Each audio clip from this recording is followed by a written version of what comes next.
얘기를 몇 번에 걸쳐서 계속 하고 있습니다. 왜 이렇게 몇 번에 걸쳐서 할 만큼 중요한가라고 여쭤보신다면 일단 의료 시스템과 함께 일상 회복을 성공적으로 이루기 위해서는 치료제 부분이 중요하게 작용을 하겠죠. 그리고 무엇보다 사람 몸에 직접적으로 투약이 되는 것이기 때문에 안전성이 중요합니다.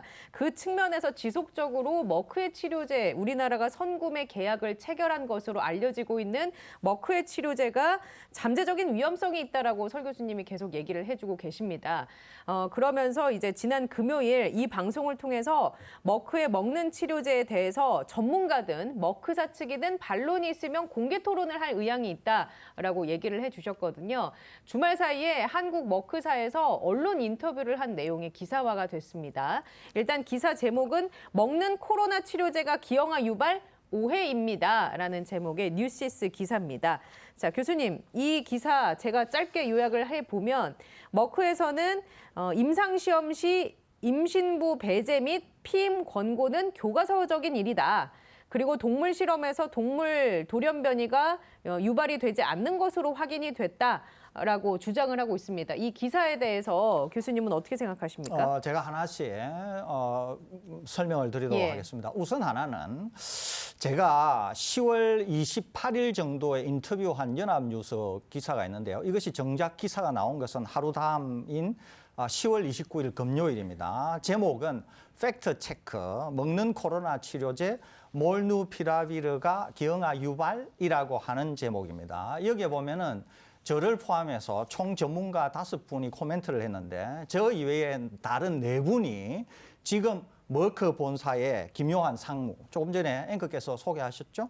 한국 머크, 외국에서는 MSD라고 불립니다. 한국 MSD의 김요한 상무께서 얘기하신 그과 같은 코멘트를 한 분이 몇 분 계세요. 한 분이 이재갑 한림대 교수, 김우주 고려대 교수, 김신우 경북대 교수, 이런 분들이 한국 MSD, 그러니까 한국 머크사의 김요한 상무님과 같은 견해를 표명하셨습니다. 얘긴즉슨 이거죠. 임상시험에서 성생활 여부나, 그 다음에 콘돔 여부나, 그 다음에 임신 가능한 위험과 관련해서는 굉장히 교과서적이고 굉장히 통상적이고 그런 건데 말하자면은 설 교수가 지나치게 이의를 제기하거나 위험을 부추기는 거 아닌가라고 하는 논조입니다. 그러는데 제가 전혀 그렇지 않다. 이분들이 전혀 자료를 보지 않고 감염 내지 백신 또 코로나19와 관련한 감염 상황을 얘기하는 분들이 약에 대해서 전혀 모르면서 김요한 상무는 다르죠. 이제 제약회사에 계신 분이니까. 그러는데 전혀 한 번도 자료를 안 보신 분들이 코멘트를 했다고 하는데 문제가 있어요. 또 하나는 제가 알기로는 이분들이 메커니즘, 즉 이 약의 기전을 모르는 분들이세요. 모르면은 코멘트를 하지 말아야 되는데 코멘트를 했다고 하는데 문제가 있습니다. 그럼 왜 문제가 있느냐? 하나씩 살펴보도록 하겠습니다. 우선 하나는 몰뉴피라비르는 제법 오래된 화학물질입니다. 제가 준비된 자료를 보면서 조목조목 설명을 드리도록 하겠습니다. 이것이 그 자료인데요. 몰뉴피라비르는 원래 어디에서 제일 먼저 개발이 되고 특허권을 갖고 있냐 하면은 에모리 대학에서 가지고 있습니다. 특허권을. 에모리 대학에서 이 물질을 제일 먼저 만든 거죠. 그러는데 연구자들이 연구를 합니다. 그러다가 대학이 특허권을 어디로 양도를 하느냐 하면은 리치백이라고 하는 곳에 양도를 합니다. 이게 이제 실제로 이 약을 개발하는 회사입니다. 아주 작은 회사인데요. 이 회사가 미국의 머크사하고 공동으로 지금 먹는 치료제를 개발하고 있는 거죠. 그러니까 초기 일부분의 임상시험은 리치백 바이오세라퓨릭스가 했고 임상 3상은 머크가 본격적으로 하게 되어서 지금 이제 미 FDA의 긴급 사용 승인 신청을 했고 결과를 앞두고 있다는 거죠. 제가 제기하고 있는 소위 말하는 아미나 기형을 만드는 것, 이것을 영어로 전문적으로는 뭐라 그러냐면은 지노탁시시티라 그럽니다. 우리말로는 유전 독성이라고 번역이 돼요. 즉 우리의 유전체를 공격을 해서 돌연변이를 일으킴으로 해서 아미나 기형을 유발할 수 있는 독성, 이것을 지노탁시시티, 즉 유전 독성이라고 합니다. 제가 설명드리기 전에 중요한 것은 뭐냐 하면은 시청자 여러분들께서도 직접 당신의 눈으로 확인하는 것이 제일 좋습니다. 제가 아무리 무슨 말씀을 드려도 당신 자신의 눈으로 확인하는 게 제일 좋겠죠? 그 중에 하나가 구글에서 몰뉴피라비르, 영어로 몰뉴피라비르, 지노탁시시티라고 치신 다음에 오른쪽에 기간을 정할 수가 있습니다. 기간을 한 달 정도로 정해서 검색을 하시면은 쭉 최근에 검색 자료를 볼 수가 있는데요. 그 중에 하나가 여기에 보면은 early safety concern, 그러니까 어떤 안전성 우려가 있는가 하는 것, 또 멀크의 먹는 치료제가 시리어스한 부작용을 내포하고 있다. 그러면서 연구자들이 경고하고 있다고 하는 점. 또 하나는 몰뉴피라비르가 돌연 변이를 일으킬 수 있다고 하는 부작용 우려에 대해서 사이언스가 제기하고 있습니다. 또 하나는 우리가 몰뉴피라비르에 대해서 알아야 되는 것, 데이터하고 또 안전성 문제, 이런 것들을 쭉 검색할 수 있다는 거죠. 그 상단에 노출된 지금 보여주신 제목의 출처는 다 믿을 만한 곳의 출처입니까? 그렇습니다. 예. 여기는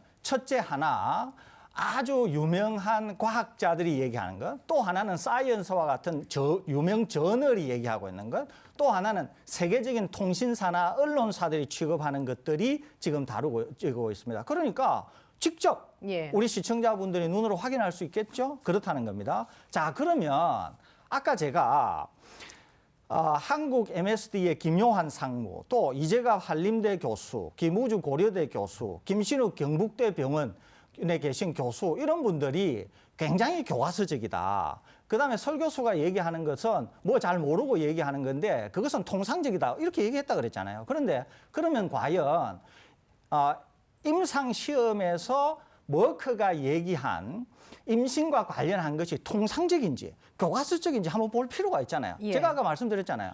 이분들이 한 번도 자료를 확인 안 해보고 전문성이 없으면서 이런 쓸데없는 얘기를 했다는 거죠. 그러면 과연 통상적인지 아닌지 한번 보자는 거예요. 자, 한번 보겠습니다. 이 자료인데요. 이것은 아까 리찌백이라고 에모리 대학에서 최초로 이 물질을 라이센스 받아서 임상을 시작한 임상 이상 결과입니다. 그러니까 리찌백이 했다고 하는 것뿐일 뿐 몰뉴피라비르를 가지고 했어요. 몰뉴피라비르의 안전성과 효과, 그런 것들에 대한 임상입니다. 그게 그러니까 적응증은 코로나 바이러스에 그렇습니다. 해당하는 건가요? 그렇습니다. 그러면 임상 이상에 대한 건데 여기에 보면은 임상 시험 대상자가 어떤 사람을 집어넣고 어떤 사람을 빼고 이런 게 있습니다. 그러는데 빼고 넣고 이거를 eligibility criteria라 그래요. 그 eligibility criteria 안에 포함, 즉 inclusion criteria가 있고 비포함, 하지 말아야 되는 exclusion criteria라고 하는 게 있는데 지금 이게 inclusion criteria예요. 임상 시험 참여자에 대해서 참여할 때 어떻게 하라고 하는 게 있는데 총 9개 항으로 구성이 되어 있습니다. 그러는데 8항과 9항을 가지고 왔는데 8항과 9항에 보면은 정말 미주알, 고주알 설명하고 있습니다. 어떤 걸 설명하고 있냐면은 심지어는 의료진이 참가자들의 성생활까지도 책임져야 된다. 이런 내용이 이 안에 들어가 있어요. 그러니까 통상적인 교과서 내용이 아닙니다. 이게 전혀. 그러니까 통상적인 임상 시험에서는 그런 조건이 붙지를 않는군요. 붙기는 붙는데 이런 식으로 자세하게 붙지는 않는다는 거죠. 그리고 이런 식으로 강제하듯이 엄청난 조건으로 붙지 않는다는 거죠. 지금 이게 8항이고요. 자세하게 설명을 드리지는 않은데 지금 이게 9항입니다. 그러는데 이것은 전혀 교과서적이거나 통상적이거나 상식적이거나 그게 아니에요. 그러면 교과서적이거나 상식적인 건 어떤 거냐? 화이자 거 한번 볼까요? 제가 우리 방송에서 뭐라 그랬죠?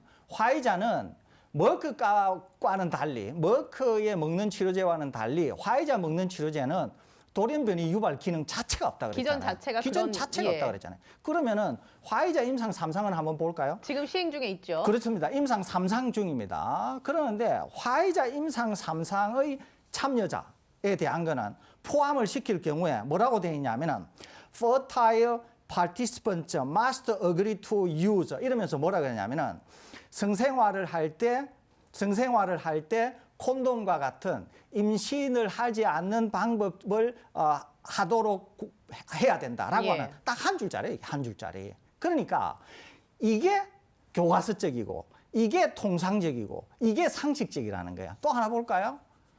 자, 임상 2상에서 실패한 로슈 있죠. 로슈는 임상 이상에서 실패해서 임상 3상에서 재설계해가지고 한다 그랬잖아요. 예. 임상 2상에 실패해서 임상 3상을 하겠다고 하는 로슈는 포함시키면 안 된다 그랬어요. 포함시키면 안 돼요. 포함된 사람에게는 로슈도 마찬가지로 화이자와 마찬가지로 유전 독성을 일으키는 기전 자체가 없다 그랬잖아요. 머크와 다르다 그랬잖아요. 그러면은 로슈는 아예 인클루전, 포함하는 데는 포함을 시키면 안 돼요. 포함을 시키면 안 되는데 포함을 안 해야 되는 것 중에 하나가 여기에도 보면은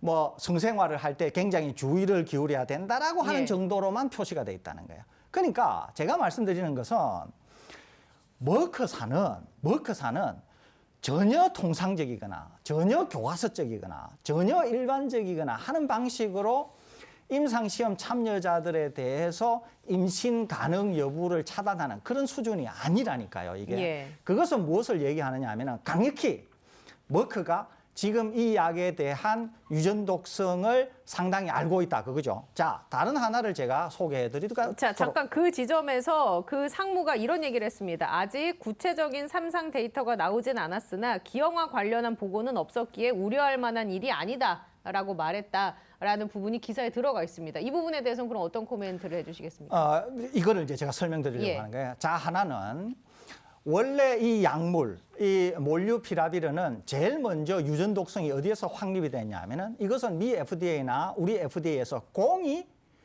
검증 테스트 결과로 받아들이는 매우 중요한 분석 방법이 있습니다. 이것이 사람 이름을 딴 건데요. 에임즈 테스트라고 있어요. 에임즈 테스트.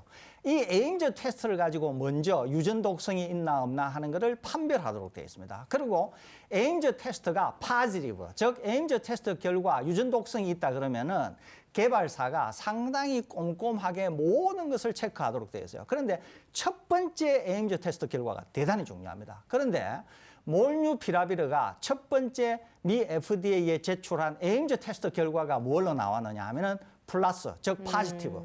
에임즈 테스트 결과 유전 독성이 있다고 하는 게 확인이 돼요. 그러면서 머크에서 2개의 다른 동물 실험을 하게 됩니다. 그러는데 김요한 상무도 얘기하고 있고 머크 본사도 얘기하고 있는 것이 동물 실험 결과는 안전했다. 동물 실험에서는 문제가 없다라고 제기를 하고 있거든요. 돌연변이 유발이 없는 것으로 확인이 됐다. 그렇습니다. 자, 이 지점에서 제가 한번 방송에서 소개해드렸는데 저널 오브 인펙셔스 디지즈라고 하는 곳에서 유전 독성이 있다. 라고 하는 것을 제기를 했다 그랬잖아요. 그래서 이 논문이 나가자 머크 본사에서 장문의 반박문을 이 논문을 낸 저널에다가 보냅니다. 이 반박문은 언제나 실어주게 돼 있어요. 그러니까 논문이 나가자 머크에서 반박문을 보냈고 머크 반박문에 대해서 논문을 낸 저자들이 다시 재반박을 하는 게 여기 다 실려 있습니다. 재반박을 하는 게 실려 있는데 뭐라고 실려 있냐면 이렇게 실려 있어요. 머크는 동물 실험을 추가로 했는데 에임즈 테스트는 파지티브로 나왔지만 추가로 동물 실험을 했는데 동물 실험에서는 유전 독성이 관찰되지 않았다. 그러는데 아까 이거에 반박하는 논문을 낸 사람들은 얘기하느냐면은 너희들이 실험한 조건이 맞지가 않다. 그렇기 때문에 그 실험의 결과를 받아들일 수가 없다. 첫째. 두 번째는 유전 독성은 긴 시간의 결과를 통해서 확인이 가능하다. 또 동물에게서 심지어 안전하다고 얘기하는 그 주장을 사람한테서 얘기해서 긴 시간 보지 않은 걸 가지고 얘기하기는 어렵다. 이게 반박문의 주 내용입니다. 그러니까 머크나 한국의 머크가 얘기하는 것을 받아들인다고 하더라도 이것은 단기간에 알 수 없다는 거죠. 이것은 제가 우리 방송에서 여러 차례 말씀드린 겁니다. 동시에 약물과 관련한 가장 유명한 역사적인 사건이 있습니다. 이것은 유럽에서 시작이 된 1950년, 1960년대에 있었던 탈리도마이드 사건이라고 하는 게 있어요. 이것은 임신부가 입덧을 심하게 하잖아요. 무슨 냄새 맡거나 하면. 그래서 이 입덧을 없애기 위한 약물입니다. 탈리도마이드라고 하는 게. 그래서 임신부들이 유럽에서 성인이 난 이 약을 대거 복용하게 됩니다. 그러는데 이 탈리도마이드가 어떤 부작용이 있냐면은 애가 사산, 유산, 또는 애가 태어나게 될 경우에는 사지가 없거나 사지 중에 절단이 되어 있거나 이런 애들이 태어납니다. 그래서 이것을 탈리도마이드 베이비라 그래요. 유럽에서 무려 몇 명이나 태어났느냐 하면은 10년 동안 이 약이 복용이 되면서 무려 12,000명이나 태어나게 됩니다. 그러는데 이 탈리도마이드를 개발한 회사가 뭐라고 얘기하느냐 하면은 지금 머크가 얘기하고 있는 얘기와 똑같은 얘기를 해요. 이렇게 얘기하는 거죠. 동물 실험에서 안전했다. 예? 동물 실험에서는 전혀 기형아라든지 이런 게 없었다. 안전하다. 그래서 10년 동안 사용이 됐는데 대참사를 불러일으켰다는 거죠. 탈리도마이드 사건이 있으면서 FDA, 소위 의약품을 평가하는 기관들의 태도나 법률이 완전히 바뀌게 됩니다. 미국에서는 이 탈리도마이드가 허가가 나지 않는데요. 안 나는 이유가 뭐냐면 유럽에서 승인이 났기 때문에 미 FDA도 쉽게 통과할 수 있을 걸로 생각을 했어요. 그런데 미 FDA 심사관이 여성분인데 뭔가 이상해서 계속 딴지를 놓습니다. 그래서 미국에서는 이 약이 승인을 못 받아요. 그러면서 유럽에서 엄청난 참사가 일어나는데 미국에서는 참사를 맞지 않습니다. 그래서 심지어 존 F 케네디 대통령이 백악관으로 초청해서 뭐 미국이 예. 국가에서 수여하는 메달도 수여하고 했던 아주 역사적으로 유명한 사건이에요. 다시 뭐라 그랬죠? 동물 실험은 안전하다. 그래서 아무 문제가 없다고 했지만 실제로 어땠다고요?